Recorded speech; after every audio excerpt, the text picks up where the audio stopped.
Look at the subjects on the chart. Listen to 3 calls from a radio show. Check the subjects that are discussed during each call. Call 1. Arturo and Jetrine. Good morning, world. This is Millicent McKay in Brussels with today's Worldwide Cultural Literacy Update. If you're new to the program, here's the format. In the studio, 3 people take your phone calls and answer your questions about etiquette in their countries. Today's guests are Jetrine from Thailand, Nadia from Dubai in the United Arab Emirates, and Sujit from Nepal. We're all first name here, so let me welcome Jetrine, Nadia, and Sujit. Sawadee Kap, Millicent. Good morning. I'm Jetrine from Thailand. Hello, it's nice to be with you. I'm Nadia from Dubai. And good morning, Millicent, Jetrine, and Nadia. Sujit here from Nepal. Okay, let's get started. I see our first caller is on the line. Hello, Arturo from Montevideo. You're on the air. Good morning. Actually, good evening. It's 10:30 at night here in Montevideo. But here's my question. I'm traveling on business to Thailand next month, and I'll be working with Thai business managers from my company. What should I know? Hello, Arturo. Jetrine here. Just a couple of things. First, a taboo. Don't touch anyone's head, not even a child's.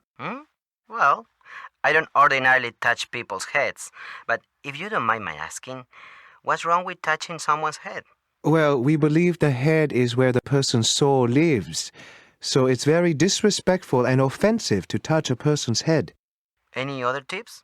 Well, when you are seated, be sure not to cross your legs in such a way that others can see the bottom of your foot. Actually, I knew that. But don't worry, it's good to be reminded. I do have one more specific question before I hang up. Sure. What's that? In Uruguay, it's customary to shake hands, and I know Thai people greet each other with a Y. Will it seem impolite for a foreigner to do the Y? And what happens if I don't do it right? Will that be offensive? Absolutely not. Just put the palms of your hands together on your chest and bow slightly. Say Sawadee Kap. For the women listening, you say Sawadee Ka. You will warm our hearts with that. Don't worry if you don't do it exactly the way Thais do it. And don't worry about the pronunciation. Have a wonderful trip to Thailand. Try to do some sightseeing. And taste our wonderful food. Thanks so much. Thank you, Jetrine and Arturo, for a good lesson in cultural literacy. Let's take a break and then another call. Call 2. Hiroko and Nadia. Welcome back, listeners. This is Millicent McKay with a worldwide town meeting answering all your questions about do's and taboos around the world. Let's say hello to Hiroko from Osaka, Japan.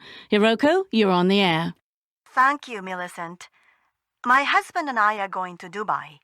He's a banker and has business there, but I'm going with him as a tourist. I'm very interested in all kinds of culture, and I understand Dubai is very different from Japan. I have 3 questions. Hello, Hiroko. Nadia on the line. Thanks, Nadia.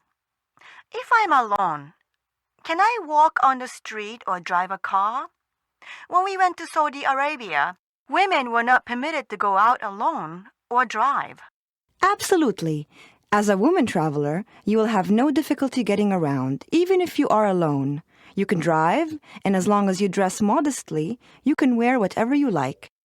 Second question. I don't speak any Arabic. Again, no problem. As you know, Arabic is the official language of Dubai, but English is commonly used in tourism and commerce.